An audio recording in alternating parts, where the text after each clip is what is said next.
Welcome to core classes. आज की video है CHE 04। इसका हम यूनिट नंबर 5 स्टार्ट कर चुके हैं। तो लास्ट वीडियो में हमने यूनिट नंबर 5 के बारे में डिस्कस किया था। तो आज हम उसी को आगे बढ़ाते हुए नेक्स्ट वीडियो बना रहे हैं सॉलिड स्टेट। तो इसका जो आगे नेक्स्ट पार्ट है, नेक्स्ट टॉपिक है, वो है प्रिंसिपल्स ऑफ डिफ्रैक्शन। स्टूडेंट्स, आपने लोअर क्लासेस में +2 में, +1 में, 10th में आपने डिफ्रैक्शन का जो फिनोमिना उसके बारे में पढ़ा होगा। तो उसी को आगे बढ़ाते हुए हम इसे थोड़ा डिटेल में पढ़ने वाले हैं।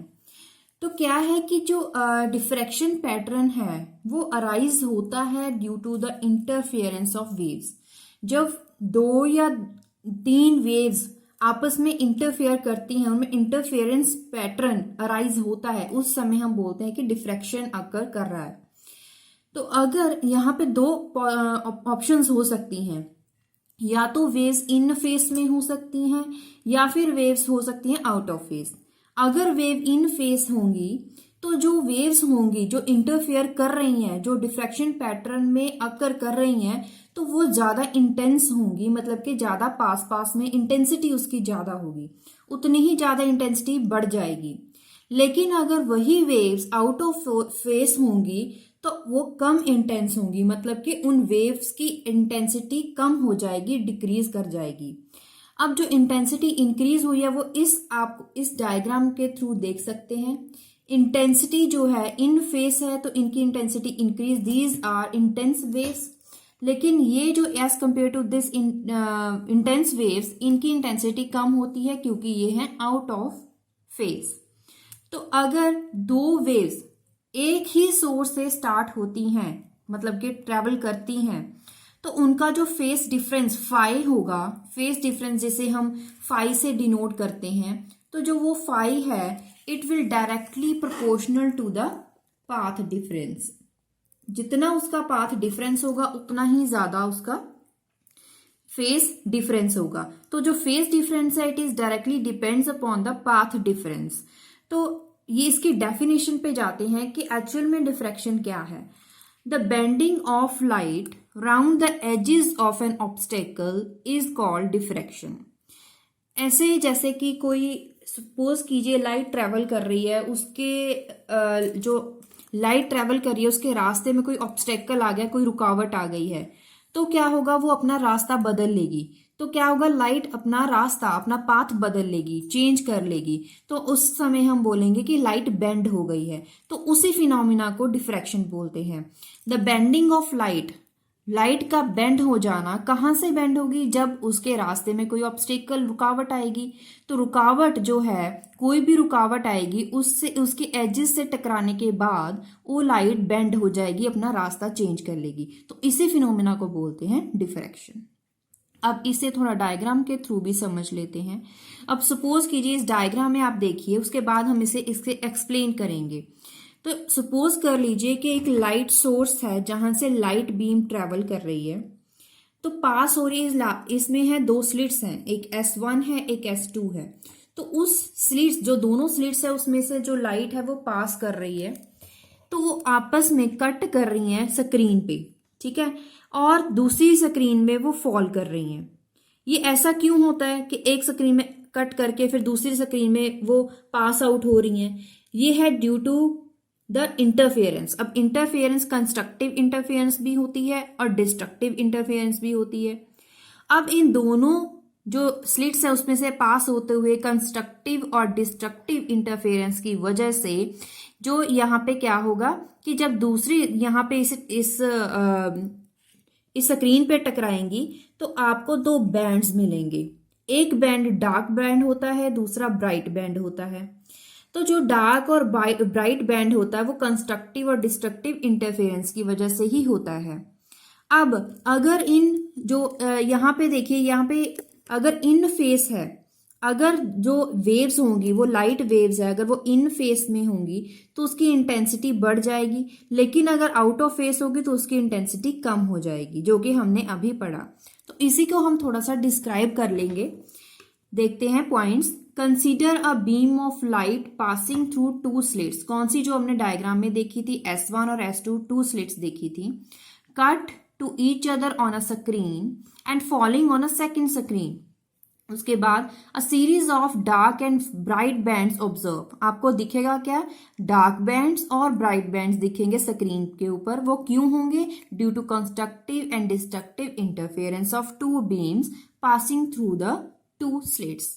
अब अगर उनका एम्पलीट्यूड इन फेस है तो इंटेंसिटी इंक्रीज करेगी, अगर एम्पलीट्यूड वेव्स का आउट ऑफ फेस में है तो क्या होगा? इंटेंसिटी डिक्रीज कर जाएगी। तो ये तो था छोटा सा टॉपिक एक डिफ्रैक्शन के ऊपर कि डिफ्रैक्शन क्या होता है और डिफ्रैक्शन की वजह से इंटरफेरेंस कैसी होती है। डार्क आपको ऑब्जर्वेशन क्या मिलेंगे एक्सपेरिमेंट में? डार्क बैंड्स मिलेंगे या ब्राइट बैंड्स मिलेंगे? किसकी वजह से डार्क है, किसकी वजह से ब्राइट है? तो हमने इस टॉपिक में यही सीखा। अब एक नेक्स्ट जो टॉपिक है वो इम्पॉर्टेंट भी है और ये जर्नली पेपर में आता ही आता है। हर साल पेपर में ब्रैग्स लॉ इसके रिलेटेड कुछ ना कुछ जरूर आता है। या तो कोई डेफिनेशन आ जाती है 1 नंबर में, या फिर इसके रिगार्डिंग आगे एक्सप्लेनेशन डेरिवेशन आ जाती है, या फिर इसके रिगार्डिंग न्यूमेरिकल्स आते हैं। तो तीनों केसेस में कुछ ना कुछ जरूर आएगा, तो इसीलिए ये टॉपिक बहुत ही इंपॉर्टेंट रहने वाला है। तो ब्रैग्स लॉ स्टार्ट करते हैं। सबसे पहले इसकी स्टेटमेंट पढ़ते हैं कि ब्रैग्स लॉ क्या बोलता है।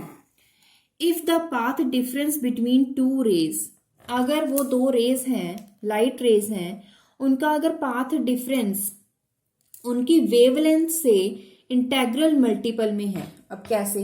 अब कौन सी रे सपोज कर लीजिए एक्सरे है। अब एक्सरे ट्रेवल कर रही है विद पर्टिकुलर वेवलेंथ। अब उनका जो पाथ डिफरेंस होगा दोनों रेज का वो क्या होगा? Integral multiple of the wavelength. Integral multiple आपको समझ आ गया होगा, जैसे कि 1 सिंगल होगा, डबल होगा या ट्रिपल होगा, जितनी वेवलेंथ होगी उसका बिल्कुल वही उसी पे डिपेंड करता हुआ पाथ डिफरेंस होगा, या फिर उससे डबल होगा या ट्रिपल होगा या 4 टाइम्स होगा या 5 टाइम्स होगा। तो क्या होगा कि पाथ डिफरेंस जो है between two rays is integral multiple of the wavelength of X rays. तो उस टाइम क्या होगा? जो दोनों रेज होंगी वो इन फेज में होंगी। These will be in phase. और डिफ्रैक्शन पैटर्न क्या होगा? क्योंकि इन फेज है तो डिफ्रैक्शन पैटर्न ब्राइट होगा। अब यही बोलता है Bragg's law. This is known as Bragg's law. Actually इसकी स्टेटमेंट क्या है? If the path difference between the two rays is an integral multiple of the wavelengths of the X-rays, then the two rays will be in phase and diffraction pattern will be bright. क्या फर्क पड़ेगा? इन face होगा, जो phase difference है वो क्या होगा? इन face, और डिफ्रैक्शन पैटर्न ब्राइट होगा। इसे ही बोलते हैं ब्रैग्स लॉ। तो मैथमेटिकली से हम कैसे दिखाएंगे? जो पाथ डिफरेंस है it is integral multiple of the wavelength. Integral multiple n number, n यहाँ पे 1 2 3 4 5 6 एंड सो ऑन ये हो सकता है। तो यहाँ पे जितनी वेवलेंथ होगी उससे double, triple, 4 time, 5 time, 6 time, 7 time हो सकता है पाथ डिफरेंस। तो इसका फॉर्मूला क्या बन गया? Path difference for the bright diffraction is equal to n lambda. इस फॉर्मूले को याद रखें। जब भी स्टेटमेंट आएगी सबसे पहले अगर बोले क्वेश्चन में आएगा स्टेट ब्रैग्स लॉ, तो आपको इसकी स्टेटमेंट देनी है, उसके बाद इसका मैथमेटिकल एक्सप्रेशन भी देना होगा। स्टेटमेंट हो गई है, उसके बाद है Bragg equation for X ray diffraction of crystals. It is very very important. आपने लोअर क्लासेस में जर्नली इसका रिजल्ट पढ़ा होगा, लेकिन इस क्लास में आपको क्या है, पूरे का पूरा रिजल्ट जो है आपको डिराइव करना है। ब्रैग इक्वेशन स्टार्ट करने से पहले ब्रैग के द्वारा एजम्पशन ली गई थी। सबसे पहली एजम्पशन जो ली गई थी वो थी the incident wave are reflected by parallel planes of atom. अब एटम्स का जो पैरेलल प्लेन है क्या होगा? जो क्रिस्टल है, क्रिस्टल्स में एटम्स होंगे, अब उनमें जो पैरेलल प्लेन है the incident waves are reflected by parallel planes. जो इंसिडेंट वेव उस क्रिस्टल पे जब लाइट फॉल करेगी, अब क्रिस्टल में एटम्स हैं, जब लाइट फॉल करेगी तो वो इंसिडेंट वेव होगी, उसके बाद जो इंसिडेंट वेव है वो रिफ्लेक्ट करेगी, तो उन दोनों का एंगल सेम होगा। जितने एंगल से लाइट इंसिडेंट कर रही है उस प्लेन पे, क्रिस्टल प्लेन पे, उतने ही एंगल से वो रिफ्लेक्ट करेगी। तो कहने का मतलब क्या है? In other words angle of incidence is equal to angle of reflection. तो सबसे पहला अजम्पशन क्या है कि जितना एंगल ऑफ इंसिडेंस होगा उतना ही एंगल ऑफ रिफ्लेक्शन है, ये हम मान के चल रहे हैं। दूसरा, each plane reflects only a fraction of incident radiation.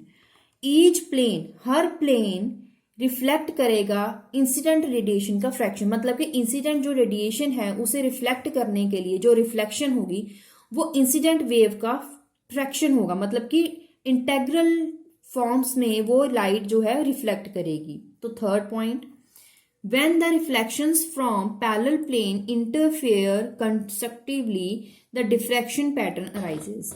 क्या हुआ कि जो रिफ्लेक्ट करेंगी लाइट्स, तो अगर वो इंटरफेयर कर रही हैं कंस्ट्रक्टिवली, उनमें कंस्ट्रक्टिव इंटरफेरेंस है, तो क्या होगा, उसमें डिफ्रैक्शन पैटर्न बनेगा ही बनेगा। तो नेक्स्ट assumption फोर्थ क्या है, the wavelength of X rays is not change on reflection.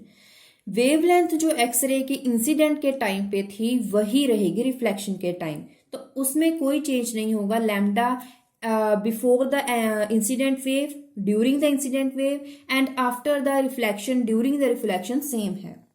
तो इसको आप सबसे पहले हो गया एजम्पशन। तो जैसे ही आपको पेपर में आएगा ब्रैग इक्वेशन को डिराइव करें, तो सबसे पहले आपको ब्रैग लॉ भी बताना है, उसके बाद उसके एजम्पशन जैसे मैंने पॉइंट्स में लिखी हैं, उसके बाद आपको डायग्राम बनानी है और उसको एक्सप्लेन करना है। तो डायग्राम देखिए, यहाँ पे डायग्राम को पहले एक्सप्लेन करेंगे, उसके बाद उसे पॉइंट वाइज आपको दोबारा बताएंगे कि कैसे पॉइंट्स लिखने हैं।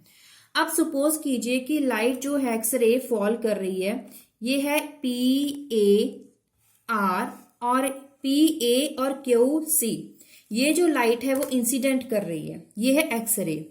तो किस प्लेन पे कर रही है, पैरेलल प्लेन। क्रिस्टल का जो पैरेलल प्लेन है वो कौन सा प्लेन है, EFGH।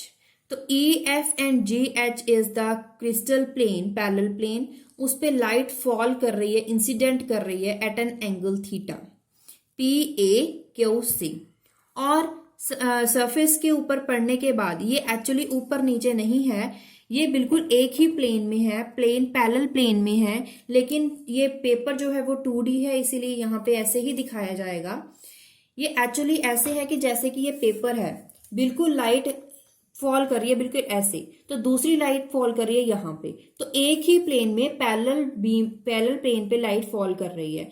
तो यहाँ पे आप इमेजिन कर सकते हैं कि ये दोनों जो है प्लेन एक ही प्लेन में है, एक ही प्लेन में है, तो इसीलिए ये जो PAQ जो है वो इस पे फॉल कर रही है, EF एंड GH जो क्रिस्टल का प्लेन है। और ये जो दोनों पैरेलल प्लेन्स में जो डिफरेंस है वो डिफरेंस है D। तो D क्या है, डिफरेंस दोनों में, EF और GH प्लेन में डिफरेंस है D। तो एंगल कौन सा है, थीटा। हम एज्यूम कर रहे हैं जितने एंगल से वो जो एक्सरे है वो इंसिडेंट कर रही है, उतने ही एंगल से वो रिफ्लेक्ट करेगी, तो रिफ्लेक्ट भी करेगी एंगल थीटा के साथ। तो एंगल देखिए यहाँ पे जो रे है वो रिफ्लेक्ट करी, PA जो रे है वो रिफ्लेक्ट कर गई, AR this is reflected ray. जो QC लाइट फॉल कर रही थी, इंसिडेंट कर रही थी, वो अब रिफ्लेक्ट हुई है विद इन एंगल थीटा, वो क्या है, CS। ठीक है, तो इतना आपने समझ लिया है। तो देखते हैं पॉइंट्स में क्या है। देखिए, two parallel beams PAQC are incident at an angle theta of plane, कौन सा था, EFGH। परपेंडिकुलर डिस्टेंस AC, वो दोनों प्लेन्स में डिस्टेंस कितना है, D। कितने एंगल से रिफ्लेक्ट हो रही है, ARCS हो रही है एंगल थीटा के साथ। Path difference between two sets of incident and reflected beam is. अब पाथ डिफरेंस क्या है, पाथ डिफरेंस देखते हैं कितना पाथ ट्रेवल करा, PAR incident plus reflected, incidence path plus reflected path is known as path difference. अब PAR दूसरा क्या है पाथ डिफरेंस, QCS। अब PAR के कंपैरेटिव QCS रे जो है वो उसका पाथ डिफरेंस ज्यादा एक्स्ट्रा है एज कंपेयर टू PAR। तो इस पॉइंट को आपको लिखना जरूरी है। Path difference between two sets of incident and reflected beam PAR QCS is extra distance travelled. किसका, QCS ने एक्स्ट्रा डिस्टेंस ट्रेवल किया एज कंपेयर टू PAR, जो कि आपको अभी दिखाया था। अब पाथ डिफरेंस ही हमें पता करना है, किस किस के बीच में करना है, AB is perpendicular to QS। अब ये क्या है, AB is perpendicular to QS this. अब इस लाइट को यहाँ पे इस लाइन को थोड़ा आगे एक्स्ट्रापोलेट करेंगे तो ये बन जाएगा A B. A B is perpendicular to the Q S. Q S के ऊपर ये क्या है, यहाँ पे लिखा हुआ है A B is perpendicular to Q S and A D perpendicular to C S. अब A D, this is A D, it is perpendicular to C S. ठीक है, अब ये जो था A B is perpendicular to Q C और A D is perpendicular to C S. ठीक है, यहां पे इसको एक्स्ट्रापोलेट करके बनाया गया है। ठीक है, ताकि हम इसे सॉल्व कर सकें। अब इसके बाद पाथ डिफरेंस क्या होगा? पाथ डिफरेंस क्या है? Q C plus C S. अब ये क्या है? Path difference is Q C plus C S minus P A plus A R. अब ये पाथ डिफरेंस फाइंड करेंगे। पाथ डिफरेंस क्या है? इसके द्वारा ट्रेवल किया गया डिस्टेंस, डिफरेंस लेंगे इसके द्वारा ट्रेवल किया गया डिस्टेंस। तो इस डिस्टेंस को माइनस करेंगे इस डिस्टेंस के साथ, दोनों ही पाथ हैं, दोनों का डिफरेंस लेंगे तो क्या आ जाएगा? Path difference. तो क्या है, इस पूरी पाथ को पहले ज्वाइन कर लीजिए, क्या होगा? Q C plus C S, एक path difference, minus P A plus A R. अब दोनों का डिफरेंस लोगे तो वही तो होगा पाथ डिफरेंस। दोनों पाथ का डिफरेंस लेंगे तो बाकी जो बचेगा वो होगा पाथ डिफरेंस। अब यहां पे हमने वही लिख दिया जो एक्स्ट्रा ट्रेवल किया गया डिस्टेंस था माइनस जो मिनिमम डिस्टेंस था, दोनों का डिफरेंस ले लिया। अब आपको पता है, अब हमें इन चारों टर्म्स को फाइंड करना है। अब क्यू सी क्या है?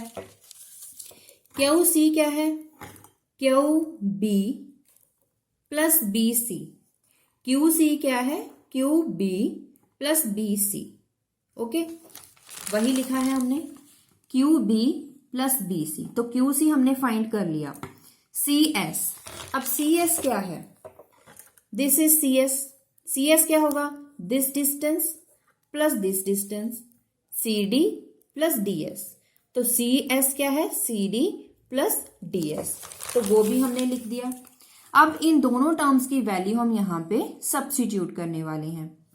क्यू सी को लिखा Q B plus B C, C S को क्या लिखा? C D plus D S minus this term as it is. ठीक है, अब आपको पता है पी ए और ए आर क्या है, देखते हैं। पी ए, ये जो डिस्टेंस है P A, it is parallel to Q B. This distance is parallel to this distance. जितना ये डिस्टेंस है बिल्कुल इक्वल डिस्टेंस इतना है। P A equals to Q B. ठीक है, और जो ए आर है it is equals to D S. जितना ये डिस्टेंस है उतना ही ये डिस्टेंस है। ये है एक्स्ट्रा प्लेट, लेकिन अगर ये डिस्टेंस फाइंड करें बिल्कुल जितना ये डिस्टेंस होगा उतना ही होगा। अब ए आर कितना होगा? जितना डी एस होगा, दोनों ही इक्वल है। तो वही वैल्यू हम यहाँ पे पुट करने वाले हैं। पी ए क्या है? Q B.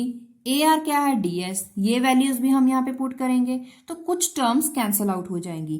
P A is cancel out with P A R is cancel out with A R. तो हमारे पास सिर्फ और सिर्फ बचा B C plus C D. तो पाथ डिफरेंस एक्चुअल में हमने क्या फाइंड करा? B C plus C D. अगर आप इस डायग्राम के ऊपर देखोगे तब भी आपको पाथ डिफरेंस इजीली समझ आ जाएगा, क्योंकि जितना पाथ ये है उतना ही पाथ ये है, लेकिन ये जो डिस्टेंस है ये सिर्फ एक्स्ट्रा डिस्टेंस है। तो यही होगा पाथ डिफरेंस। तो हमने फाइंड क्या करा? B C plus C D. तो हमारे पास पाथ डिफरेंस आ गया, लेकिन हमें बी सी और सी डी की वैल्यू का पता करना है, तभी इसमें पुट करेंगे, तभी हम पाथ डिफरेंस एक्चुअल में फाइंड कर सकेंगे।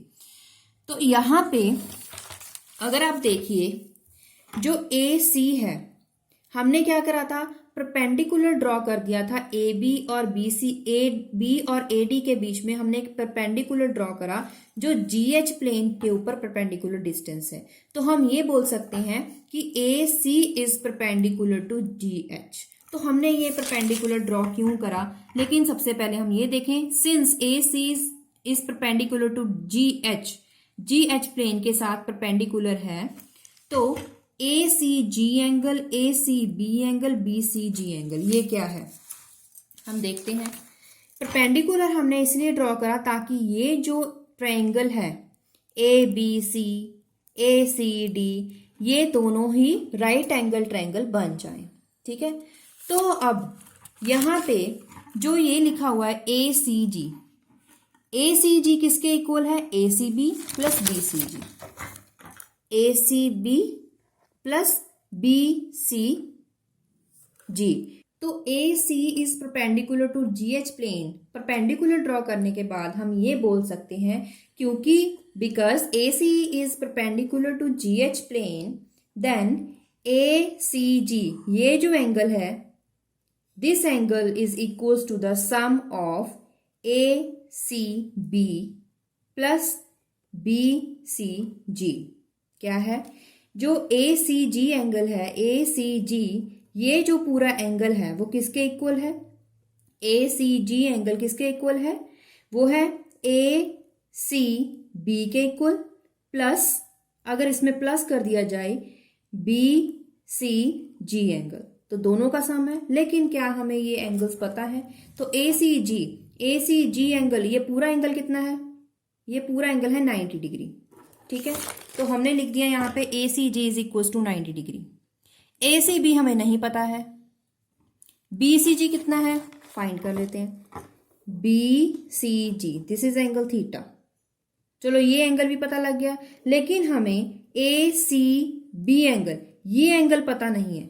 अगर हमें ये एंगल फाइंड करना है तो क्या करेंगे? इस पूरे एंगल में से ये माइनस करेंगे, तो वही हम करने वाले हैं। तो ये एंगल पता करने के लिए हम इसे 90 से माइनस करेंगे। So ACB is equal to 90 minus theta. अब हम लेके चलते हैं triangle ABC। This is right angle triangle. अब इस पूरे एंगल में एंगल ABC, तीनों एंगल्स का सम कितना है? 180 डिग्री। एंगल A, B और C तीनों एंगल्स का सम क्या है? 180 डिग्री।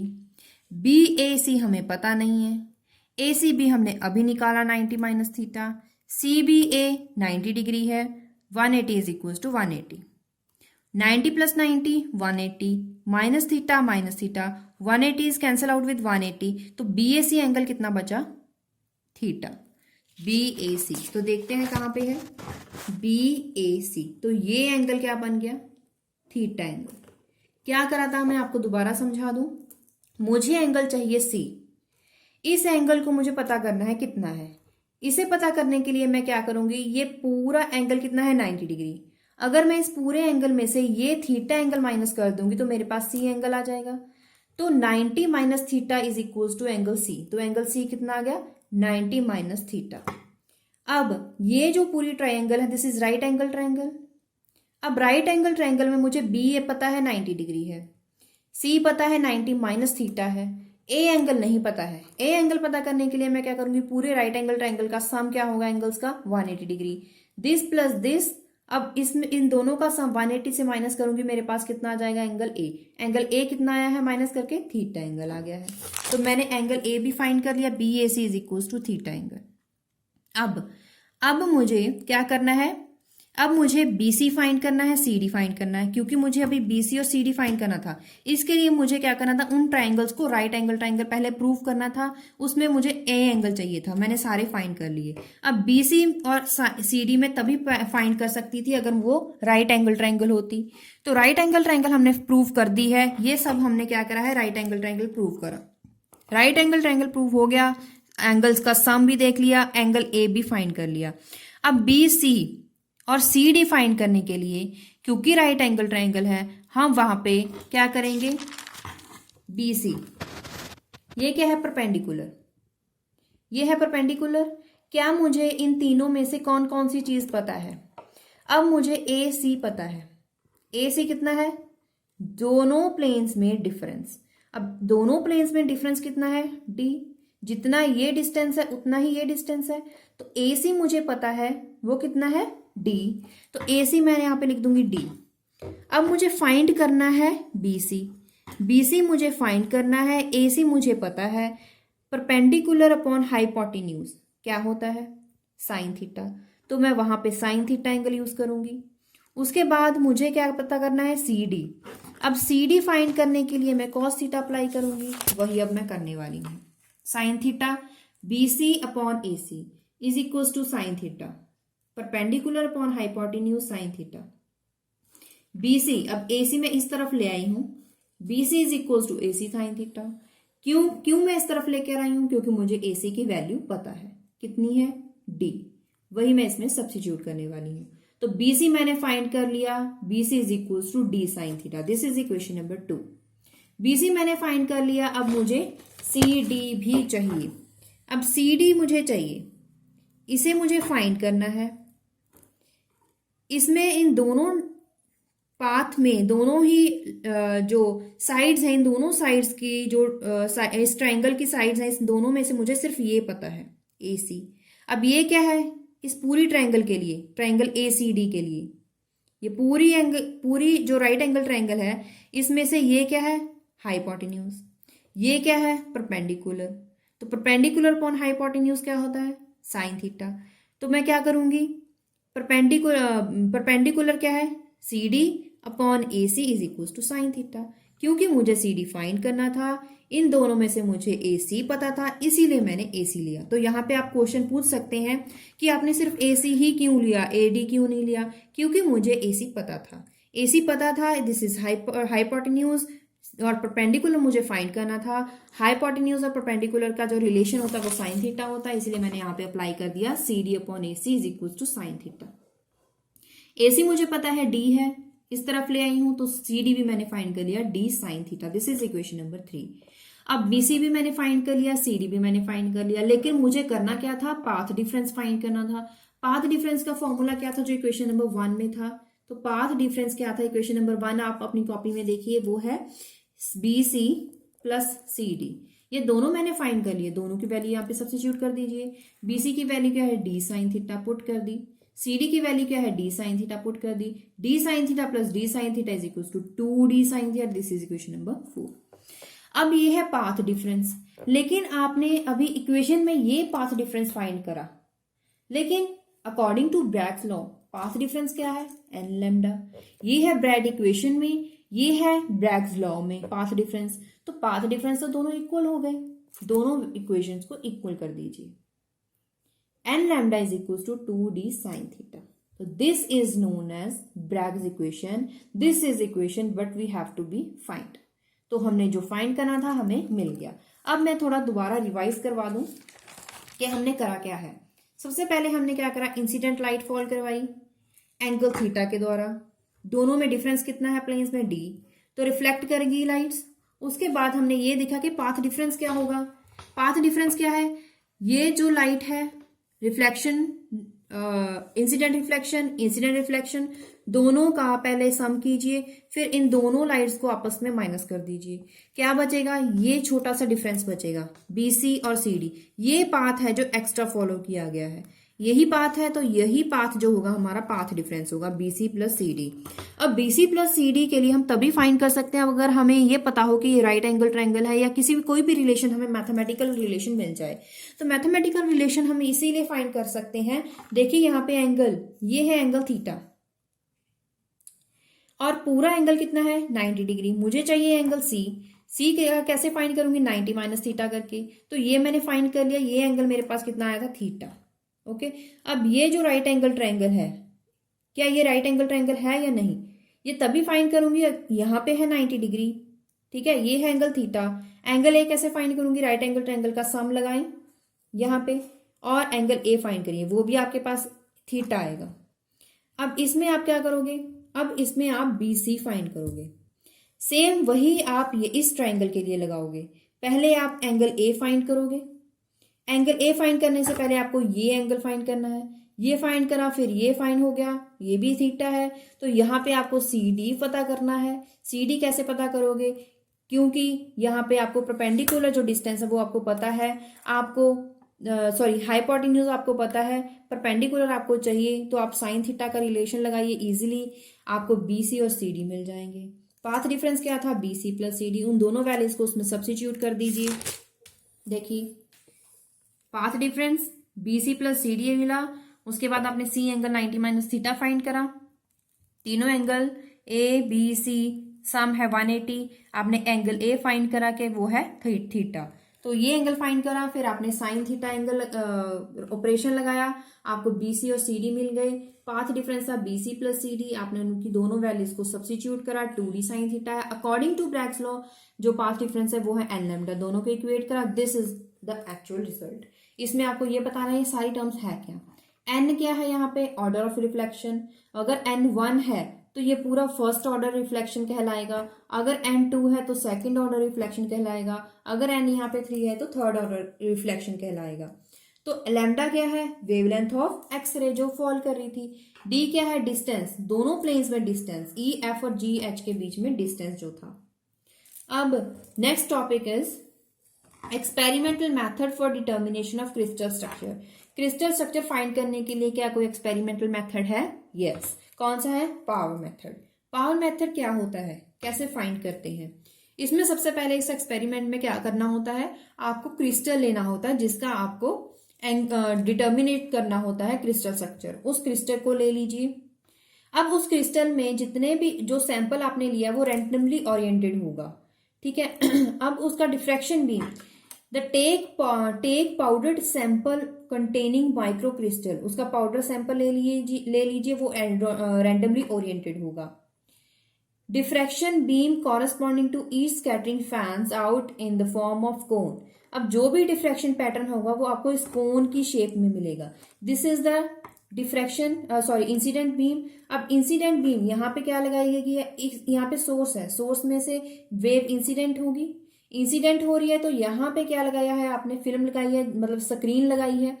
अगर जहां पे डिफ्रैक्शन, ये दो है स्लिट्स में से निकलेगी लाइट, डिफ्रैक्शन पैटर्न शो करेगी। जो भी डिफ्रैक्शन पैटर्न आपको दिखेगा वो कोन की शेप में दिखेगा, जिसे बोलेंगे कोन ऑफ डिफ्रैक्टेड रेज।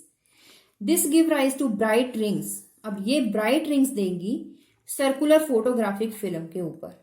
अब इस पैटर्न को क्या बोलोगे, पाउडर पैटर्न। क्या बोलोगे, पाउडर पैटर्न। क्या करना है आपको, जिस सैंपल का आपको क्रिस्टल स्ट्रक्चर पता करना है, आपको उस सैंपल का पाउडर लेना होगा। उसमें छोटे छोटे क्रिस्टल्स रहे होंगे जो कि रैंडमली ओरिएंट होंगे। अब उसको आपको क्या करना है, लाइट फॉल करवानी है, इंसिडेंट बीम जाएगा, उसमें उसके आगे स्लिट्स लगी होंगी, उसमें से लाइट पास आउट होगी, उसके आगे स्क्रीन लगी हुई है, सर्कुलर स्क्रीन के ऊपर आपको जो पैटर्न दिखेगा वो आपको इस तरह का पैटर्न दिखेगा जो कि होगा ब्राइट रिंग्स की फॉर्म में होगा। तो इस पैटर्न को बोलते हैं पाउडर पैटर्न। तो दिस इज द मेथड। अब नेक्स्ट टॉपिक है डिटर्मिनेशन ऑफ यूनिट सेल। क्या हम यूनिट सेल को डिटर्मिन कर सकते हैं, मतलब कि उस एक पर्टिकुलर यूनिट सेल में, क्योंकि आपको पता है एक सॉलिड में कितने सारे यूनिट सेल होंगे, तो बेसिक जो स्ट्रक्चर है वो यूनिट सेल ही होता है, हमने लास्ट वीडियो में सीखा। तो उसमें कितने नंबर ऑफ एटम्स जो होंगे एक यूनिट सेल में पार्टिसिपेट कर रहे हैं। तो क्योंकि आपको पता है कि जो फेस सेंटर्ड होता है, बीसीसी बॉडी सेंटर्ड होता है, या फिर कॉर्नर्स में जो एटम्स रहते हैं, उन सभी को हम काउंट करेंगे, फिर देखेंगे कि एक यूनिट सेल में कितने एटम्स पार्टिसिपेट कर रहे हैं एक पर्टिकुलर यूनिट सेल में। तो सबसे पहले आप इस डायग्राम में देखिए, this is the cubic structure, simple cubic structure है। इसे पूरी को बोलेंगे बॉडी के सेंटर में एक यूनिट सेल, एक एटम है। तो ये जो एटम है ये बॉडी के सेंटर में है। तो इसका मतलब क्या है, इस पूरी के पूरे एटम का जो रिलेशन है इस पूरे यूनिट सेल के साथ है, किसी और यूनिट सेल से नहीं है। अब इसे आप इमेजिन कैसे करोगे, इमेजिन कीजिए अपना रूम, एक रूम है आपका, तो वो है एक क्यूब, सिंपल क्यूबिक स्ट्रक्चर है। उसमें बिल्कुल उस रूम के बिल्कुल सेंटर में आपकी बॉल पड़ी है। तो वो जो बॉल है वो सिर्फ और सिर्फ आपको दिख रही है। आपके साथ वाला जो बिल्कुल रूम है, रूम मतलब कि दूसरा यूनिट सेल है, वहां पे बैठे हुए आपके फ्रेंड को वो बॉल नहीं शो होगी, ठीक है। शो नहीं होगी मतलब कि उसमें उस बॉल का दूसरे रूम के साथ कोई लेना देना नहीं होगा, ठीक है। तो इसका मतलब है इस पूरी बॉडी, इस पूरे रूम के अंदर सिर्फ और सिर्फ एक जो ये बॉडी के पूरा बॉडी मतलब पूरा रूम जो है, पूरा क्यूबिक स्ट्रक्चर है, उसके सेंटर में एक एटम है। अब ये तो हो गया बॉडी सेंटर। उसके बाद अगर फेस सेंटर की बात करें, फेस सेंटर क्या होता है, साइड के बिल्कुल सेंटर में। साइड्स कौन सी हो गई, अगर हम रूम इमेजिन कर रहे हैं तो इसका मतलब उसकी जितनी भी दीवारें हैं, छत है, उसका जो फर्श है, फ्लोर है, तो उसके ऊपर हम बॉल रखेंगे। अब दीवार के बिल्कुल सेंटर में बॉल रखिए, तो क्या होगा, आधी बॉल आपको दिखेगी, मतलब आधी बॉल का जो आधा पार्ट है वो एक रूम में होगा, आपके रूम में, और दूसरा आधा पार्ट क्या होगा, आपके फ्रेंड के रूम में, बिल्कुल साथ वाले रूम में होगा।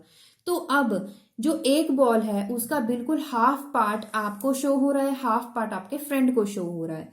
तो atom on the face centre of a unit cell shared by 2 unit cell, shared by 2 rooms. अब ये जो बॉल है, एक यहाँ पे आप बैठे हो, यहाँ पे आपका फ्रेंड बैठा है, तो इसके ये जो कॉमन है, ये दीवार कॉमन है, ये दीवार कॉमन है, यहाँ पे एक बॉल है, तो हाफ बॉल आपको शेयर कर रही है, हाफ बॉल आपके फ्रेंड को। तो इसका मतलब जब फेस सेंटर होते हैं, फेस सेंटर में जो एटम्स होते हैं उस वो यूनिट सेल में हाफ हाफ पार्टिसिपेट करते हैं, तो share by 2 unit cell. Face centre में एक एटम 2 यूनिट सेल को शेयर करता है। तो आपको ये समझ आ गया। बॉडी का सेंटर सिर्फ आपको एक ही मिल रहा है, किसी और यूनिट सेल से इसका कोई लेना देना नहीं है, लेकिन जो फेस सेंटर है उसका 2 यूनिट सेल के साथ लेना देना होता है। इसका जो इसके ऊपर, जो आपके रूम के ऊपर कोई रूम है, उसके साथ इसका कोई लेना देना नहीं है। इस दीवार में जो एटम है, इस दीवार में जो बॉल है, आपके फ्रेंड के रूम के जो ऊपर है उससे भी कोई लेना देना नहीं है, आपके रूम के जो नीचे है उससे भी कोई लेना देना है, आपके फ्रेंड के रूम के नीचे है उससे भी कोई लेना देना नहीं है। सिर्फ आपके और आपके फ्रेंड के रूम के जो कॉमन दीवार है उससे ये शेयर कर रही है। तो ये हो गया फेस सेंटर। अब बात करते हैं हम एज सेंटर। एज सेंटर क्या है, जो एज होते हैं, एज कौन से होते हैं, ये जो एज, ये एज हो गया, ये जो आपको लाइन दिखाई दे रही है, दिस इज द एज। अगर यहां पे कोई एटम है, अब ये एटम कौन सा है, आप अपने रूम में जो दीवार, जहां पे ये छत है, जहां पे दीवार खत्म हो रही है और आपकी जो रूफ है वो स्टार्ट हो रही है, ये कॉर्नर, ये पूरी लाइन जो है ये है एज। इसमें अगर कोई एटम, इसमें कोई बॉल पड़ी है तो ये किस किस को शो होगी, किस किस को शो होगी, ये एक तो आपके रूम में शेयर हो रही है, शो हो रही है, ठीक है, ठीक है। एक आपके साथ जो रूम होगा इस तरफ, उससे शो हो रही है, 2 हो गए। एक इसके ऊपर जो रूम होगा उसे भी ये शो हो रही है, क्योंकि उसका ये रूफ होगा, फ्लोर होगा। 3, इस आपके रूम के जो ऊपर रूम है उसको भी शो हो रही है। मतलब एक आप, आपके साथ रूम, ऊपर और आपके बिल्कुल जो ऊपर कमरा है, चारों कमरों में ये जो बॉल है वो शेयर हो रही है।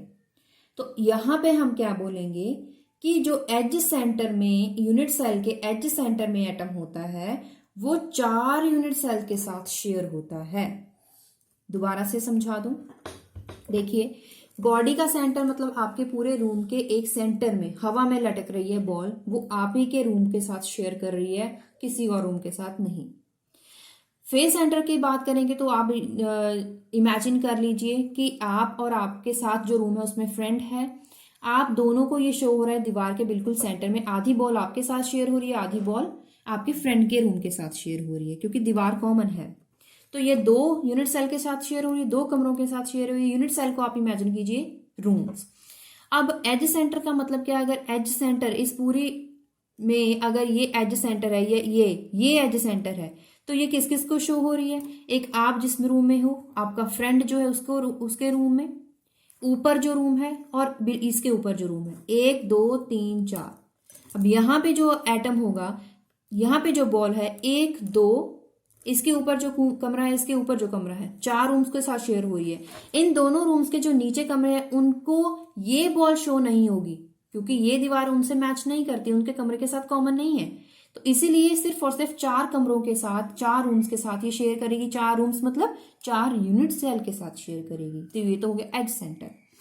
अब बात करते हैं 1/4 of an atom edge centre is unit cell. तो क्या है, एक कमरे में कितना शो हो रहा है, 1/4 पार्ट। 4 कमरों में शो हो रही है, 4 कमरों में शेयर कर रही है एक बॉल। तो अगर आप पूछें मेरे कमरे में सिर्फ उस बॉल का कितना पार्ट शो हो रहा है, 1/4। अगर आपका फ्रेंड कहे सिर्फ मेरे रूम में कितना शेयर हो रहा है, तो वो भी बोलेगा 1/4। ठीक है। अब बात करें अगर कॉर्नर में, ऐसे ही कॉर्नर में टोटल एक रूम में कितने कॉर्नर हो गए, 8 कॉर्नर। जो 4 कॉर्नर है रूफ में हो गए, 4 कॉर्नर फ्लोर में हो गए, 8 corner.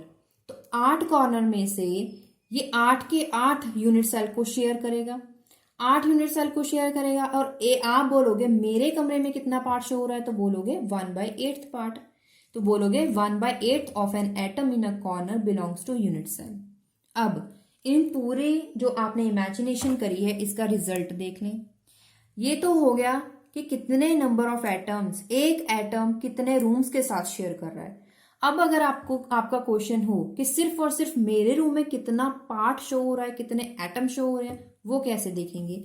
In a simple cubic cell 8 corners हैं। A simple cubic cell has only 1 net atom. कैसे? 8 कॉर्नर है, एक कॉर्नर में सिर्फ उसका 8th पार्ट शो हो रहा है। मल्टीप्लाई कीजिए, 8 और 8 कैंसिल, सिर्फ 1। इसका मतलब है सिंपल क्यूबिक सेल में अगर कॉर्नर की बात करोगे सिर्फ और सिर्फ एक एटम है एक यूनिट सेल में। Okay. In BCC body centre, body centre में आपको लास्ट वीडियो में क्या सिखाया था, 8 जो एटम्स हैं वो कॉर्नर में होते हैं, एक बॉडी के सेंटर में होता है। तो 8 कॉर्नर्स का क्या कितना शो हो रहा है, 8 इंटू 1/8, ये तो होगा कॉर्नर का सिस्टम।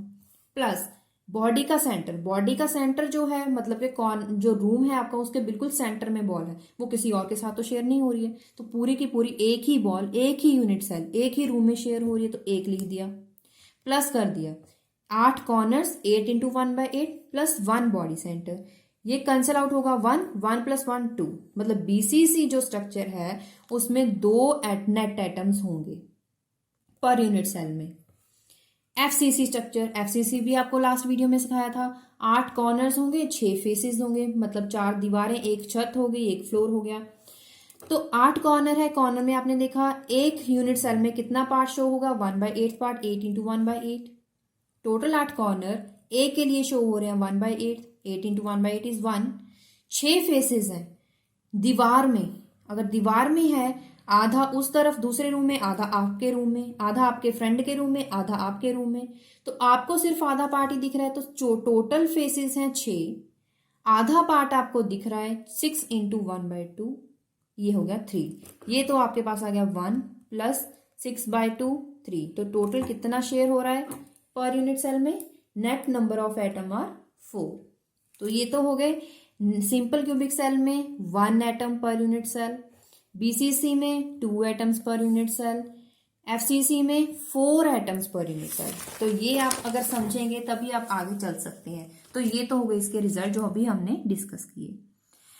डेंसिटी, नया टॉपिक, ये तो हो गए नेट नंबर ऑफ एटम्स हम फाइंड कर सकते हैं। इमेजिनेशन अगर आप अच्छे से कर लें, अपने रूम के साथ इमेजिन कर सकते हैं, तो आप एक्सपेरिमेंट भी कर सकते हैं कि हवा में रूम है, एक रूम है उसमें बॉल है सेंटर में, ऐसे इमेजिन करोगे तो आपको इजीली समझ आएगा। अगर आपको नहीं समझ आया है फिर भी दोबारा से आप पूछिए, मैं आपको अगली वीडियो में दोबारा से पूरा का पूरा भी समझा सकती हूँ। तो नेक्स्ट इज डेंसिटी। डेंसिटी क्या होती है जी, सीधा सीधा फॉर्मूला है, mass per unit volume is known as density. First equation लिख दीजिए। यहाँ पे अगर डेंसिटी ऑफ यूनिट सेल हमें फाइंड करनी हो तो हमें उस यूनिट सेल का मास, उस यूनिट सेल की वॉल्यूम पता होनी चाहिए। तो वॉल्यूम कैसे फाइंड करोगे, हमने करा है जो सेल है वो एक यूनिट सेल है, क्यूबिक स्ट्रक्चर में है, तो क्यूबिक स्ट्रक्चर में उस पूरे क्यूबिक स्ट्रक्चर का एक जो लेंथ है, एज लेंथ कितना है, सपोज के लिए वो ए है, ए मीटर है, तो उसका वॉल्यूम क्या होगा, a into a cube metre cube. तो वॉल्यूम हमने फाइंड कर ली। Mass of an atom, mass of atom हम कैसे फाइंड करते हैं, अगर आपको +1 का केमिस्ट्री याद हो, mass of 1 mole of atom, 1 mole of atom में कितना मास है डिवाइड बाय उसका Avogadro number. Mass is W kilogram पर मोल, एवोगैड्रो नंबर Na के साथ लिखते हैं, पर मोल इसकी यूनिट होती है 6.022 इंटू 10⁻22 पर मोल। तो इसको अगर डिवाइड करोगे तो आपको मिल जाएगा मास। तो मास भी फाइंड कर लिया, वॉल्यूम भी फाइंड कर ली हमने, डेंसिटी के फॉर्मूले में इसको पुट कर देंगे, सब्स्टिट्यूट कीजिए। Mass is denoted by W by Na और वॉल्यूम इज A क्यूब। तो this is the formula for density. ये आप याद रखें, क्यों, क्योंकि इसी के बेसिस पे अक्सर न्यूमेरिकल आते हैं। इस पूरे चैप्टर में इसी के बेसिस पे इंपॉर्टेंट जो न्यूमेरिकल है वो यही आने वाले हैं।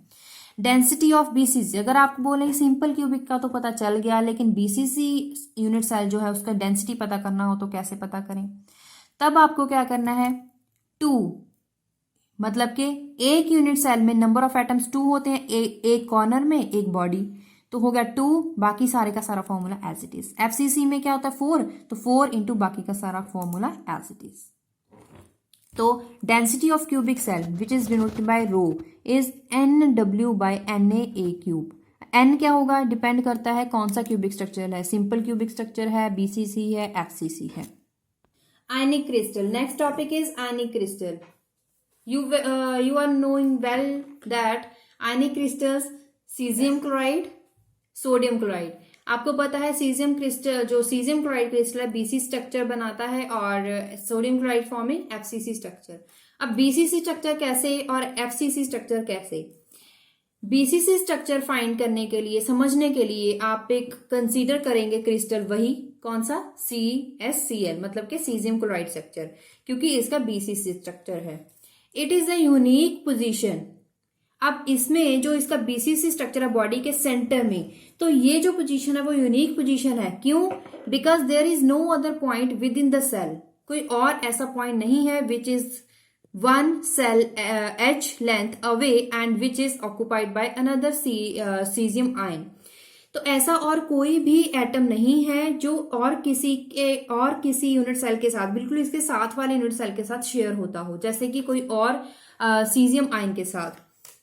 If one of the corner of the cube is occupied by chloride ion, अब उस पूरे क्यूब में से एक कॉर्नर में अगर क्लोराइड आयन है, then all the 8 corner of the cube must be occupied by chloride ion. अगर एक कॉर्नर में क्लोराइड आयन है, इसका मतलब ये है बाकी के सारे जो 7 कॉर्नर बचे हैं, 8 कॉर्नर में से एक कॉर्नर में क्लोराइड आयन, बाकी के 7 कॉर्नर में भी क्लोराइड आयन ही होगा। इन अदर वर्ड्स 8 कॉर्नर्स में क्लोराइड आयन ही होगा। अगर सोडियम आयन है तो सोडियम ही होगा, क्लोराइड आयन है तो क्लोराइड आयन ही होगा। क्यों? Because each of the corner is 1 unit cell and it is away from its nearest neighbour, and if one of the corner is occupied by chloride ion, it is immediate neighbor which is the unit cell H length away must be occupied by chloride ion। कहने का मतलब ये है कि इसमें ऐसा क्यों है कि अगर एक एटम कॉर्नर में क्लोराइड आयन है तो बाकी के साथ में भी क्लोराइड आयन होगा। क्योंकि जब ये एक कॉर्नर में ऑक्यूपाई करता है, सपोज अगर एक क्लोराइड आयन ने ऑक्यूपाई करा एक कॉर्नर, तो वो इमीडिएटली बिल्कुल दूसरे यूनिट सेल के लिए वो नेबर बन जाएगा। मतलब जो एक कॉर्नर में क्लोराइड आयन है वो सिर्फ एक ही यूनिट सेल के साथ शेयर नहीं हो रहा है, वो बाकी के यूनिट सेल के साथ भी शेयर हो रहा है।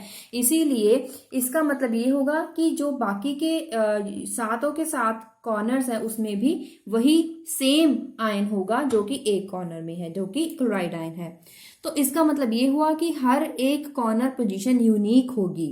It means 1 corner position is unique. अब सीजियम क्लोराइड स्ट्रक्चर है उसमें, क्योंकि BCC स्ट्रक्चर है तो जो सीजियम आयन होगा वो बॉडी के सेंटर में होगा। क्लोराइड आयन हमने बोला 8 के 8 कॉर्नर्स में होगा। तो नंबर ऑफ क्लोराइड आयन एक यूनिट सेल में कितने हैं वो कैसे फाइंड करते हैं? Number of atoms per unit cell. वो कैसे फाइंड करते हैं? जो अभी हमने सीखा कॉर्नर के लिए 8 इंटू 1/8 इज इक्वल टू 1। अब each caesium chloride cell unit cell has 1 formula unit. क्या बोलेंगे कि हर एक सीजियम क्लोराइड यूनिट सेल के लिए एक फॉर्मूला यूनिट है। अब ये तो हो गया BC स्ट्रक्चर। FCC स्ट्रक्चर भी देख लेते हैं। अब FCC स्ट्रक्चर में क्या होते हैं? 4 यूनिक पोजीशन होती हैं। कौन कौन सी? 3 तो फेसेस में होगी और 1 कॉर्नर के लिए होगी, जो अभी हमने सीखा था। फेस में टोटल 4 यूनिक पोजीशन होती है ना। तो if 1 atom occupies the 1 face, centre of 1 face, तो बाकी के सारे में भी वही सिमिलर एटम ऑक्युपाई करेगा। जैसे कि हमने कॉर्नर में बोला था, ऐसे ही बिल्कुल फेसेस में। अगर एक फेस में, उस पूरे क्यूब के एक फेस में, फेस के सेंटर में एक आयन ऑक्युपाई हो गया है, तो बाकी के फेस बचेंगे वहां पे भी वही एटम ऑक्युपाई करेगा। तो उसकी पोजीशन भी यूनिक होगी। तो 8 के 8 कॉर्नर्स हो जाएंगे और बाकी क्या होगी? 8 इंटू 1/8 1 नंबर ऑफ जो एटम हो जाएगा, एक आयन। तो जैसे कि यहाँ पे NaCl, इसमें एक क्या होगा? क्लोराइड आयन हो जाएगा उसके कॉर्नर में। तो बाकी क्या होंगे? फेसिस में टोटल फेसिस कितने हैं? टोटल फेसिस है 6 और शेयर कितना हो रहा है? 1/2। टोटल बाकी कितने बचे? 3 अपोजिट फेसिस में एक यूनिट सेल में ये शेयर हो रहा है नंबर ऑफ एटम। तो टोटल कितने हो गए? 4 के 4। ये तो था बीसीसी स्ट्रक्चर और एफसीसी स्ट्रक्चर के बारे में। अब बात करते हैं आगे, 3 छोटे छोटे टॉपिक्स हैं, लेकिन उसके बेसिस पे, क्योंकि क्रिस्टल्स क्या हमने फाइंड करे थे, आयनिक क्रिस्टल। हम बात कर रहे थे आयनिक क्रिस्टल में, जिसमें हमने सीजियम क्लोराइड, बीसीसी स्ट्रक्चर और एफसीसी स्ट्रक्चर देखा सोडियम क्लोराइड के एग्जाम्पल लेकर। अब आयनिक क्रिस्टल के बाद आता है कोवलेंट क्रिस्टल। कोवलेंट क्रिस्टल क्या होता है?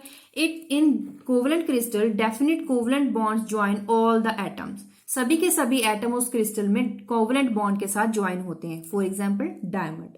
अब डायमंड में कार्बन होता है, और जो कार्बन होता है वो सिंगल बॉन्ड के साथ टेट्राहेड्रल स्ट्रक्चर बनाते हुए 4 नेबरिंग कार्बन के साथ बॉन्ड हुआ होता है। अब सिंगल बॉन्ड है तो sp3 हाइब्रिड ऑर्बिटल्स होंगे।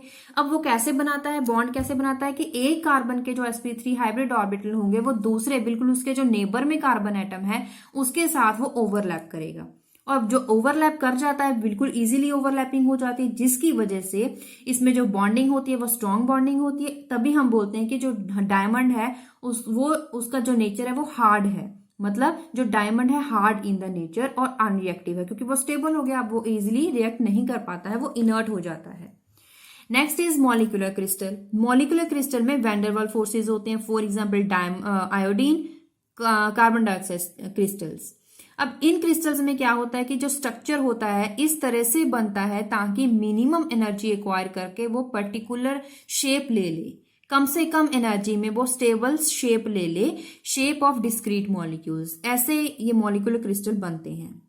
अब ये हमने 3 पढ़े, ionic crystal, covalent crystal, molecular crystal. अब इनमें से कोई भी एक टॉपिक छोटा सा आ जाता है 2 नंबर में, 3 नंबर में या 1 नंबर में भी आ जाता है, लेकिन आपको इसमें समझना है कि इसमें बॉन्डिंग कौन सी होती है, एग्जाम्पल आपको अच्छे से याद रखनी है, और कैसे बॉन्डिंग होती है, अच्छी होती है या वीक होती है, स्ट्रांग होती है। ये इसके बेसिस पे अगर अक्सर क्वेश्चन आ जाता है कि जो डायमंड है वो हार्ड ही क्यों है, तो उसका रीजन आपको जो कोवलेंट क्रिस्टल की पूरी की पूरी एक्सप्लेनेशन दोगे वो पूरा का पूरा उसका आंसर हो जाएगा। Next topic is semiconductor. Semiconductor क्या होते हैं? जिनका नेचर मैटर और इंसुलेटर के बीच में होता है, इंटरमीडिएट स्ट्रक्चर नेचर होता है। तो डेफिनेशन क्या होगी? ऐसे सॉलिड जो वैसे तो इंसुलेटर होते हैं नॉर्मल कंडीशन पे, लेकिन अगर उसमें उसे हीट करा जाए या उसमें कुछ ऐसी इंप्योरिटीज डाल दी जाए, इंप्योरिटीज डालने को क्या बोलते हैं? आपको +2 में आपने पढ़ा होगा, डोपिंग। डोपिंग क्या होती है? इन जो इम्प्योरिटी को ऐड करना। तो डोपिंग के थ्रू या फिर हीट करने के बाद वो क्या बन जाते हैं? क्रिस्टल। नॉर्मल कंडीशन पे वो होते हैं इंसुलेटर, और उसमें डोपिंग करें या फिर हीटिंग करने के बाद क्या होता है, वो अगर कंडक्टर बन जाए तो उसे बोलेंगे कि ये क्या है? सेमीकंडक्टर्स हैं। अब टेम्परेचर पे उसका इफेक्ट वो भी हमने पढ़ा हुआ है। जैसे जैसे टेम्परेचर इंक्रीज होता है इनकी इलेक्ट्रिकल कंडक्टिविटी भी इंक्रीज करती है। सेमीकंडक्टर जो होते हैं उसके 2 टाइप्स हैं, इंट्रिंसिक सेमीकंडक्टर और एक्सट्रिंसिक सेमीकंडक्टर। इंट्रिंसिक सेमीकंडक्टर क्या होते हैं वो हम पढ़ेंगे, लेकिन उससे पहले एक्सट्रिंसिक सेमीकंडक्टर जो होते हैं वो भी 2 टाइप्स के होते हैं, एन टाइप, पी टाइप। अब एन टाइप, पी टाइप क्या होते हैं वो बाद में देखते हैं, लेकिन हमें ये +2 में भी पढ़ा हुआ है, यहाँ पे भी हम वही सेम पढ़ने वाले हैं। इंट्रिंसिक सेमीकंडक्टर क्या होते हैं? ये प्योर सब्सटेंसेस होते हैं, ऐसे pure substances which conduct electricity when heated. जब हीट करते हैं तो वो इलेक्ट्रिक कंडक्टिविटी उसकी इंक्रीज करती है और वो इलेक्ट्रिसिटी कंडक्ट करते हैं। आपने +2 में एनर्जी बैंड भी पढ़े होंगे कि कंडक्शन बैंड में और इंसुलेटर बैंड में जो जितना ज्यादा डिफरेंस होगा उतना वो उसकी इंसुलेटर है उसकी प्रॉपर्टी इंक्रीज कर जाती है। तो जो वो एनर्जी गैप होता है किस किस के बीच में? जो फील्ड ऑर्बिटल है, बाहर वाला हाईएस्ट फील्ड ऑर्बिटल होता है, या मतलब फील्ड बैंड होता है, उसके ऊपर जो खाली बैंड होता है, उन दोनों पे डिपेंड करता है। जितना ज्यादा जो गैप होगा उतना उन इलेक्ट्रॉन को जंप करना मुश्किल हो जाता है। लेकिन जो इंट्रिंसिक सेमीकंडक्टर होते हैं उनमें ये जो गैप होता है फील्ड ऑर्बिटल, फील्ड बैंड में और एम्प्टी बैंड में बहुत ही कम होता है, तो इसकी वजह से जो इलेक्ट्रॉन्स है इजिली जंप कर पाते हैं। एनर्जी गैप तो कम होता है, example pure germanium, pure tin. Absolute 0 condition पे ये इंसुलेटर होते हैं। जैसे जैसे टेम्परेचर इंक्रीज करोगे क्या होगा? अब जो फील्ड बैंड में इलेक्ट्रॉन्स भरे पड़े हैं वो इलेक्ट्रॉन्स को एनर्जी मिल जाएगी, काइनेटिक एनर्जी मिल जाएगी, वो जंप करेंगे जो हायर बैंड हुआ, क्योंकि वो बहुत ही कम डिस्टेंस पे है तो इजीली जंप कर सकते हैं। इजीली जंप कर सकते हैं तो इलेक्ट्रॉन ट्रांसफर हो रहा है, तो इसका मतलब क्या हो रहा है? कंडक्टिविटी हो रही है, मतलब कि इलेक्ट्रिकल कंडक्टिविटी उसकी इंक्रीज कर रही है। तो इसका मतलब इंसुलेटर जो थे वो टेम्परेचर इंक्रीज करने के बाद कंडक्टर बन गए हैं। एज टेम्परेचर इंक्रीजेज, जितना ज्यादा टेम्परेचर इंक्रीज करोगे उतने एक्साइटेड इलेक्ट्रॉन ज्यादा जंप करेंगे, उतनी इलेक्ट्रिकल कंडक्टिविटी इंक्रीज होगी। ये जो मेन इंपॉर्टेंट पॉइंट्स थे वो हमने इसमें टॉपिक में लिखे हैं। इसके अलावा कोई भी आपको जो पॉइंट है वो सारे के सारे इंपॉर्टेंट हमने यहाँ पे डाल दिए हैं। ये आप पढ़ लोगे तो आपके लिए पूरा का पूरा टॉपिक आपको समझ आ जाएगा। तो आगे बात करेंगे एक्सट्रिंसिक सेमीकंडक्टर में। प्योर की बजाय अगर उसमें इम्प्योरिटीज हो सेमीकंडक्टर्स में तो उसको बोलेंगे एक्सट्रिंसिक सेमीकंडक्टर्स। अब ये दो तरह के होते हैं, एन टाइप, पी टाइप। इसमें एन टाइप और पी टाइप में जर्नली लास्ट ईयर में भी आप क्वेश्चन पेपर उठा के देख सकते हो, उसमें भी जर्नली डिफरेंस ही आया है। तो इसीलिए मैंने डिफरेंस ही डायरेक्ट लिखा है। अगर आपको डिफरेंस आए तो आप ऐसे लिखें, अगर आपको सिर्फ पी टाइप के बारे में पूछा गया तो ये सारा पोर्शन आप लिखें, अगर एन टाइप का क्वेश्चन में आता है तो पूरा ये पोर्शन आप लिख सकते हैं। तो डिफरेंस क्या है? It is obtained by doping the impurity. Impurity doping के थ्रू पेंटावेलेंट इम्प्योरिटी होनी चाहिए। Pentavalent impurity atom such as, कैसे? जैसे कि फॉस्फोरस हो गया, आर्सेनिक हो गया, एंटीमनी हो गया, उसकी डोपिंग करोगे आप इंट्रिंसिक सेमीकंडक्टर के साथ। किसके साथ? जर्मेनियम, प्योर जर्मेनियम सिलिकॉन के साथ। अगर आप इनके नंबर ऑफ एटम जो बच गए हैं मैच करोगे, सारे के सारे बॉन्डिंग बन जाएगी, लेकिन ऐसे 5 जो एटम इलेक्ट्रॉन्स हैं वो बच जाएंगे, जिसे बोलते हैं पेंटावेलेंट इम्प्योरिटी। अब इलेक्ट्रॉन बच गए हैं तो इसलिए वहां पे इलेक्ट्रॉन पे नेगेटिव चार्ज होता है, इसीलिए इसको बोलते हैं एन टाइप सेमीकंडक्टर। लेकिन पी टाइप में ऐसा क्या होता है? पी टाइप में ट्राइवेलेंट इम्प्योरिटी होती है। ट्राइवेलेंट इम्प्योरिटी का मतलब है 3 यहाँ पे वैकेंसी आ जाती है। वैकेंसी आ जाती है मतलब कि होल आ जाते हैं। होल को हम पॉजिटिव साइन के साथ शो करते हैं, इसलिए हम इसे बोलते हैं पी टाइप सेमीकंडक्टर। अब इसमें कौन होते हैं? Boron, gallium, indium. इसकी डोपिंग किसके साथ होती है? Pure germanium, pure silicon semiconductor के साथ। ये तो हो गया एक पॉइंट। एन टाइप सेमीकंडक्टर के केस में impurity atom added provide extra electron. इसमें एक्स्ट्रा इलेक्ट्रॉन आते हैं, इसीलिए इसको डोनर एटम, क्योंकि एक्स्ट्रा इलेक्ट्रॉन आ गए अब वो डोनेट भी कर सकते हैं, इसीलिए इसे डोनर एटम भी बोलते हैं। लेकिन पी टाइप में क्या होते हैं? जो एटम्स एडिड होते हैं वो उसकी वजह से, डोपिंग की वजह से वैकेंसी आ जाती है, जिसे हम होल्स बोलते हैं, जिसकी वजह से हम उसे पी टाइप सेमीकंडक्टर भी बोलते हैं। लेकिन इसी की वजह से क्या होगा? होल्स आ गए हैं, अब इन्हें इलेक्ट्रॉन की जरूरत है, इलेक्ट्रॉन को इन्हें इलेक्ट्रॉन चाहिए, तो ये बोले जाते हैं acceptor atoms.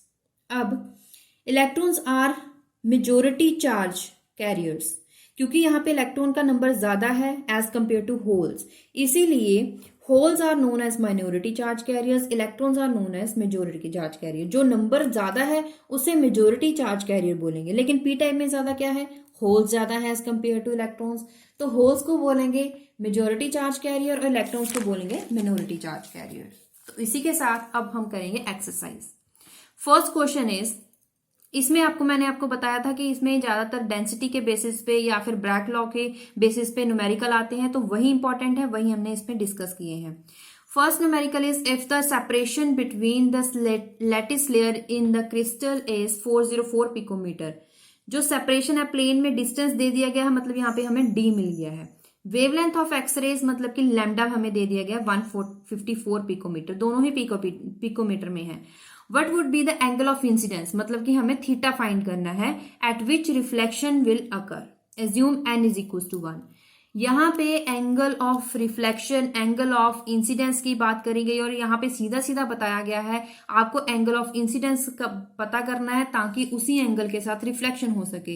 Angle of incidence is equal to angle of reflection, तो इसका मतलब यहाँ पे कौन सा फॉर्मूला लगेगा? ब्रैग्स लॉ का फॉर्मूला लगेगा। तो यहाँ पे आपको सबसे पहले लिखना है गिवन, डी गिवन है, लैम्डा गिवन है, थीटा में फाइंड करना है, एन हमें दिया गया है।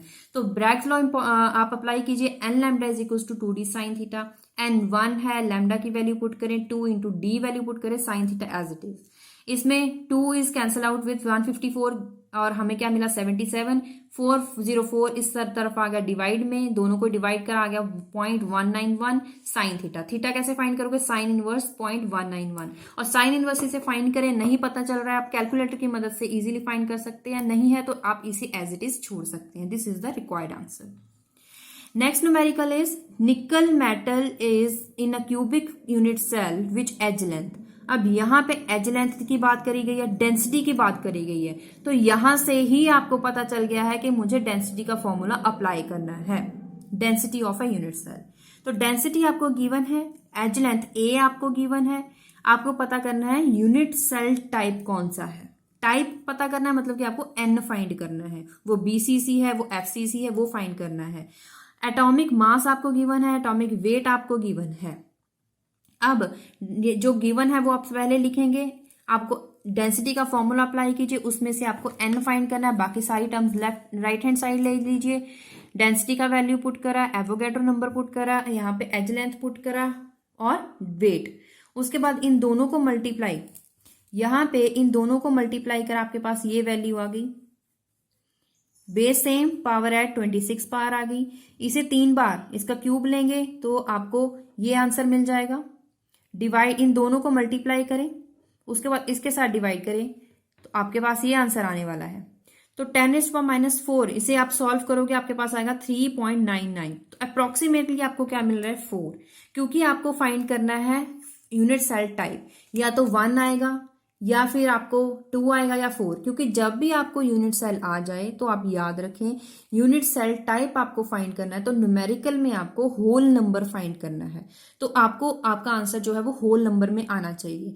अगर आपका यहाँ पे देखिए मेरा यहाँ पे डेसिमल में आ रहा है, लेकिन आपको उसका अप्रोक्सीमेट आंसर निकालना है होल नंबर में, तो मैंने निकाला 4। तो 4 नंबर है, इसका मतलब ये कौन सा स्ट्रक्चर है, एफसीसी स्ट्रक्चर है। तो आपको यहाँ पे लिखना है कि जो यूनिट सेल है वो FCC, face centred cubic cell type है। Next numerical, tungsten forms BCC crystals, its edge length is given, find density.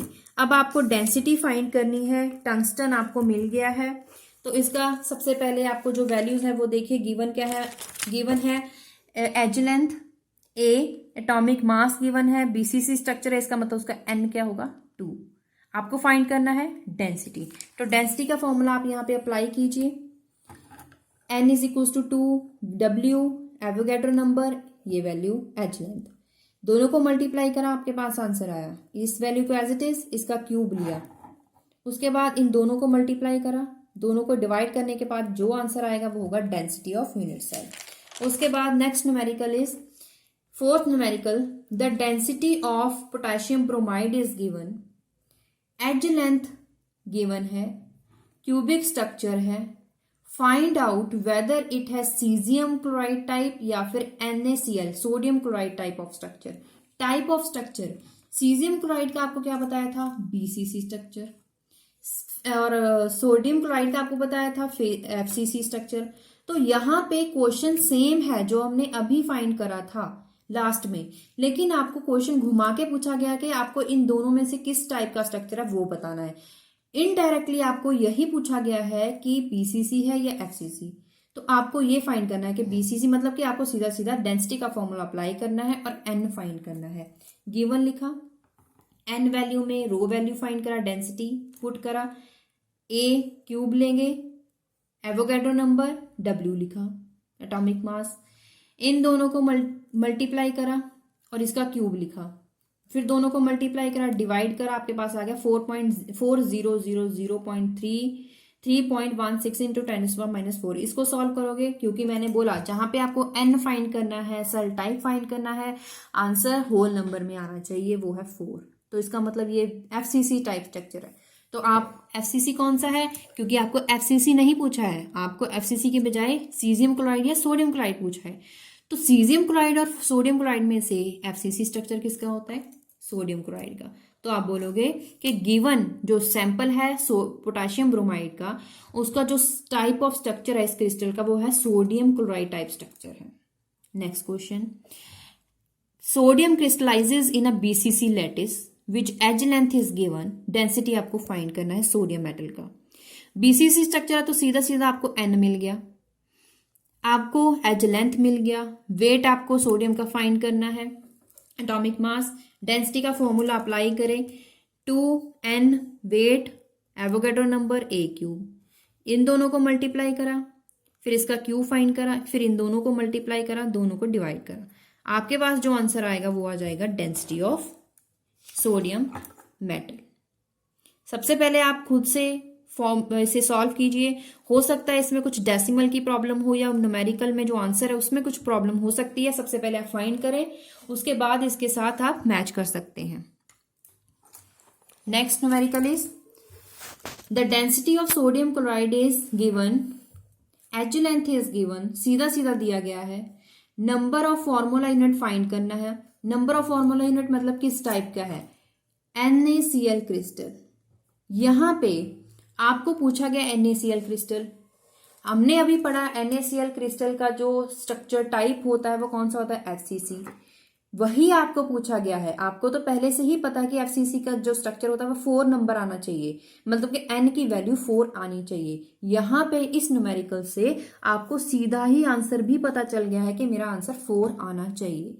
तो क्या करोगे आप, गिवन लिखिए, अप्लाई कीजिए फॉर्मूला, N फाइंड करना है, बाकी सारी term right hand side, value substitute कीजिए। इन दोनों को आपको मल्टीप्लाई करा, क्यूब फाइंड करा, फिर दोनों को मल्टीप्लाई करा, इन दोनों को डिवाइड करा। अब यहाँ पे देखिए 10⁻⁴ जो 10⁻⁴ में वैल्यू आ रही है, इसको सॉल्व करोगे 3.976 आ रहा है। राउंड ऑफ कीजिए 4 आ रहा है, मतलब कि आपने जो भी आंसर फाइंड करा बिल्कुल सही किया है, क्योंकि NaCl टाइप है इसलिए आपका 4 आंसर आना ही चाहिए था। यहाँ पे अगर सीजियम क्लोराइड होता तो उसमें अगर आपको फाइंड करना था तो आपका आंसर N कितना आना चाहिए था, 2 आना चाहिए था। तो न्यूमेरिकल जितने टफ दिख रहे हैं उससे भी ज्यादा ये इजी है। अगर आप कंसेप्ट को समझ लेंगे तो आपको न्यूमेरिकल्स के आंसर भी डायरेक्ट पता चल जाएंगे कि क्या कितना आंसर आना चाहिए। तो बिल्कुल अगर इस तरीके से आप कंसेप्ट को पढ़ेंगे तो आपका न्यूमेरिकल भी बिल्कुल सही होगा, आप इजीली अटेम्प्ट कर सकते हैं न्यूमेरिकल्स भी। तो इसी के साथ हमने इस यूनिट को हमने कंप्लीट कर लिया है। हमने स्टार्ट करी थी यूनिट लास्ट वीडियो में, वो थी सॉलिड स्टेट, यूनिट नंबर 5। तो हमने CHE4 यूनिट 5 हमने सॉल्व कर ली हैं, समझ ली हैं। इन यूनिट्स में से अगर कोई डाउट है तो कमेंट बॉक्स में जरूर पूछें, आपको अगली वीडियो में इसे सॉल्व करके बताएंगे। जो हमने आपको इसमें जो इंपॉर्टेंट टॉपिक बताया था FCC के लिए 4 कैसे फाइंड करा, BC इमेजिनेशन जो करी थी रूम्स के एग्जाम्पल लेके, अगर उसमें भी अगर थोड़ी सी भी आपको डाउट है तो आप कमेंट बॉक्स में पूछें, हम दोबारा से भी उसको एक्सप्लेन कर सकते हैं। If you like this video, please subscribe my channel and stay tuned with channel. Thank you.